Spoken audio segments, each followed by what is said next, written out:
In this final segment, we are looking at the broader impact of crime on the state and the most vulnerable sections of society. आज की हमारी बातचीत के दो मुख्य पड़ाव हैं।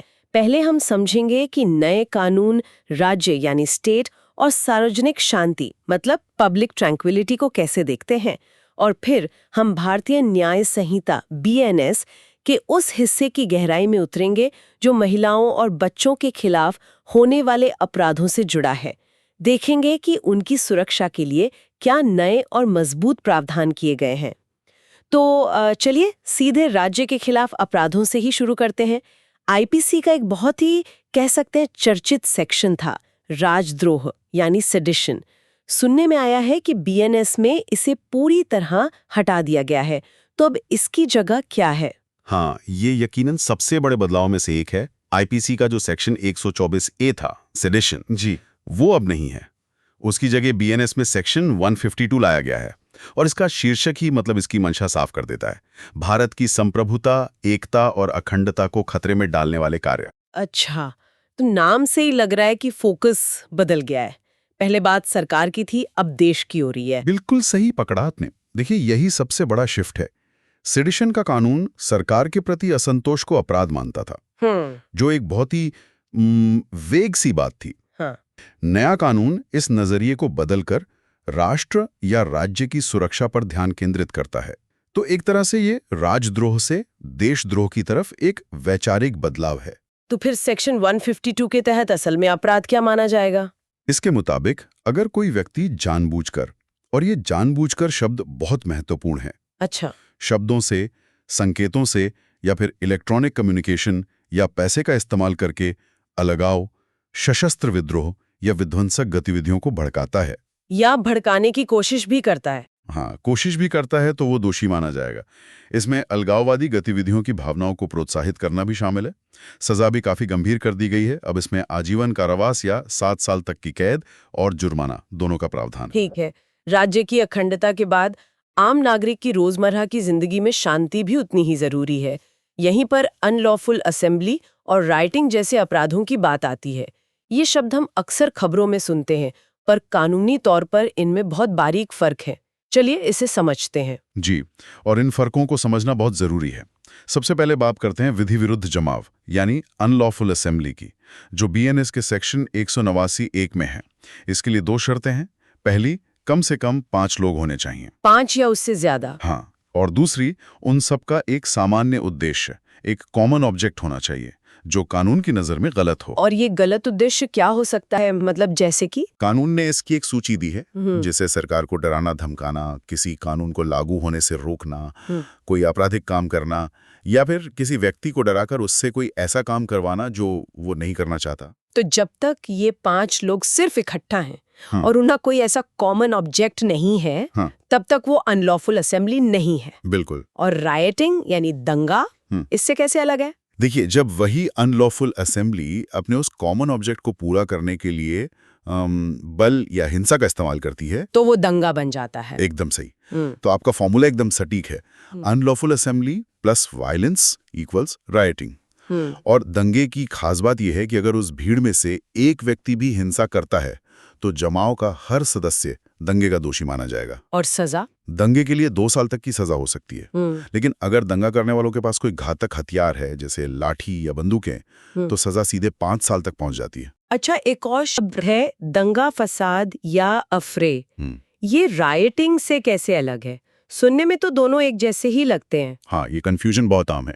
अफरे जो सेक्शन 194 में है, राइटिंग का एक बहुत छोटा और कम गंभीर रूप है। छोटा रूप? हाँ, इसके लिए बस 2 लोग ही काफी हैं जो किसी सार्वजनिक जगह पर मतलब पब्लिक प्लेस पर लड़कर शांति भंग कर रहे हों। तो मुख्य अंतर ये हुए, एक तो लोगों की संख्या, राइटिंग के लिए 5, अफरे के लिए 2 जी। और दूसरा जगह। राइटिंग कहीं भी हो सकती है, प्राइवेट जगह पर भी, लेकिन अफरे हमेशा पब्लिक प्लेस पर ही होगा। एकदम सटीक। और तीसरा और सबसे अहम अंतर है इरादा। राइटिंग में एक प्री प्लान्ड कॉमन ऑब्जेक्ट होता है, अफरे अक्सर अचानक हुई लड़ाई होती है, इसलिए राइटिंग एक ज्यादा गंभीर अपराध है। ठीक है, तो हमने देखा कि कानून राज्य की सुरक्षा और सार्वजनिक शांति को कैसे बनाए रखता है, लेकिन कानून का एक और बहुत जरूरी काम है, समाज के सबसे कमजोर सदस्यों की रक्षा करना। इसी कड़ी में बीएनएस ने महिलाओं और बच्चों के खिलाफ अपराधों पर बहुत जोर दिया है। यहाँ तक कि इन सभी अपराधों को एक ही चैप्टर वी में एक साथ रख दिया गया है। जी, और ये सिर्फ एक ऑर्गेनाइजेशनल बदलाव नहीं है। ये दिखाता है कि लेजिस्लेचर इन अपराधों को कितनी गंभीरता से लेता है। इन सभी अपराधों को एक जगह लाना इन्हें एक विशेष दर्जा देता है। और इसकी शुरुआत होती है रेप की परिभाषा से, सेक्शन 63 में। इसमें क्या खास है? इसकी परिभाषा को बहुत व्यापक बनाया गया है ताकि किसी भी तरह की अस्पष्टता की गुंजाइश ना रहे। इसमें किसी भी हद तक का पेनिट्रेशन शामिल है, चाहे वो पेनिस से हो, किसी वस्तु से हो या शरीर के किसी और अंग से हो। और सजा के प्रावधानों को भी सख्त किया गया होगा। बहुत ज्यादा।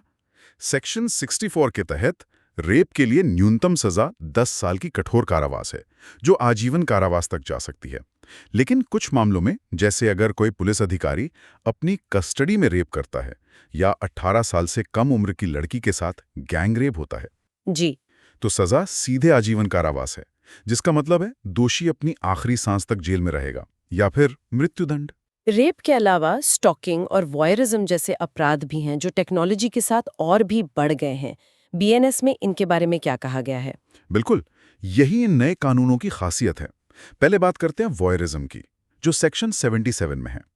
ये तब होता है जब कोई व्यक्ति किसी महिला को उसकी निजी क्षणों में, जहां उसे एकांत की उम्मीद होती है, छिपकर देखता है या उसकी तस्वीर खींचता है। और इसमें सजा? पहली बार दोषी पाए जाने पर 3 साल तक और दूसरी बार 7 साल तक की सजा है। और स्टॉकिंग यानी पीछा करना? स्टॉकिंग, जो सेक्शन 78 में है, वो सिर्फ शारीरिक रूप से पीछा करने तक सीमित नहीं है।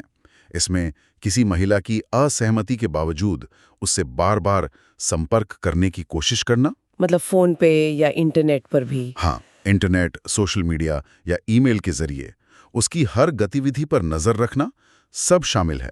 कानून साफ कहता है कि अगर महिला ने एक बार मना कर दिया तो उसके बाद हर संपर्क की कोशिश पीछा करना माना जाएगा। चलिए, अब समाज की एक बहुत पुरानी और गहरी समस्या पर आते हैं, दहेज हत्या, डाउरी डेथ। ये साबित करना अक्सर बहुत मुश्किल होता है। जी, डाउरी डेथ को सेक्शन 80 में रखा गया है और इसे साबित करने के लिए कानून ने एक बहुत मजबूत ढांचा बनाया है। इसके लिए 3 शर्तों का एक साथ पूरा होना जरूरी है। क्या है वो शर्तें? पहली, महिला की मृत्यु जलने, चोट लगने या किसी भी असामान्य परिस्थिति में हुई हो।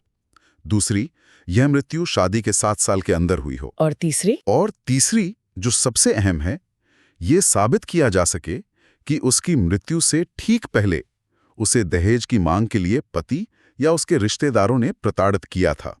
लेकिन ये ठीक पहले वाली बात, ये तो साबित करना बहुत मुश्किल होता होगा। यहीं पर शायद लीगल प्रिजम्पशन की बात आती है। इसका क्या मतलब है? आपने बिल्कुल सही पॉइंट उठाया है। यहीं पर कानून का सबसे शक्तिशाली पहलू सामने आता है। अगर प्रोसिक्यूशन इन तीनों शर्तों को साबित कर देता है, तो कानून ये मानकर चलता है, इसी को लीगल प्रिजम्पशन कहते हैं, कि उस महिला की मृत्यु उसके पति या रिश्तेदारों ने ही की है। अच्छा, तो इसका मतलब ये हुआ कि अब जिम्मेदारी आरोपी की है कि वो खुद को निर्दोष साबित करे। एकदम सही। सबूत का बोझ, बर्डन ऑफ प्रूफ, आरोपी पर चला जाता है। ये एक बहुत बड़ा कदम है, क्योंकि ऐसे मामले बंद दरवाजों के पीछे होते हैं। और सजा? इसमें न्यूनतम सजा 7 साल है, जो आजीवन कारावास तक जा सकती है। और अंत में बच्चों की सुरक्षा, बीएनएस में उनके लिए क्या विशेष प्रावधान है? बच्चों के मामले में बीएनएस ने कुछ बहुत ही प्रगतिशील कदम उठाए हैं। सबसे पहला और महत्वपूर्ण बदलाव है नाबालिग लड़की की जगह हर जगह बच्चा यानी चाइल्ड शब्द का इस्तेमाल। तो इससे क्या ये अपराध जेंडर न्यूट्रल हो गए हैं? हाँ, इसका सीधा असर यही है कि बच्चों से जुड़े कई अपराध अब लिंग तटस्थ हो गए हैं। ये इस बात को स्वीकार करता है कि लड़के भी यौन शोषण का शिकार हो सकते हैं। ये तो बहुत जरूरी बदलाव है। इसके अलावा कोई नया अपराध जोड़ा गया है? हाँ, एक बहुत ही महत्वपूर्ण नया अपराध सेक्शन 95 में जोड़ा गया है। अपराध करने के लिए बच्चे को काम पर रखना या लगाना। अच्छा, ये उन लोगों को निशाना बनाता है जो बच्चों को अपराध की दुनिया में धकेलते हैं, चाहे वो चोरी हो, ड्रग्स बेचना हो या कोई और जुर्म। मतलब ये कानून सिर्फ बच्चे के साथ हुए अपराध पर ही नहीं, बल्कि बच्चे को अपराधी बनाने की कोशिश पर भी रोक लगाता है। ये तो समस्या की जड़ पर हमला करने जैसा है। बिल्कुल। इसके लिए 10 साल तक की सजा का प्रावधान है। मकसद साफ है, बच्चों के बचपन को अपराध के दलदल से बचाना। तो आज की हमारी चर्चा से ये साफ है कि भारतीय न्याय संहिता सिर्फ पुराने कानूनों का नया संस्करण नहीं है। यह राज्य की अखंडता, सार्वजनिक शांति और समाज के सबसे संवेदनशील वर्गों, महिलाओं और बच्चों की सुरक्षा को लेकर एक नया और मजबूत दृष्टिकोण अपनाती है। सेडिशन को हटाकर देश की संप्रभुता पर ध्यान केंद्रित करना और महिलाओं बच्चों से जुड़े अपराधों को एक जगह संगठित करना, ये सब कानून की बदलती सोच को दिखाता है। और यहाँ सोचने वाली बात यह है कि क्या सिर्फ कानूनों को और सख्त बनाने से अपराधों पर वास्तव में अंकुश लगता है, या इसके लिए सामाजिक जागरूकता और व्यवस्था के बेहतर कार्यान्वयन की ज्यादा जरूरत है? कानून एक जरूरी औजार है, पर शायद अकेला औजार नहीं। We hope this revision capsule helps you in your semester 1 preparation. This entire series was produced by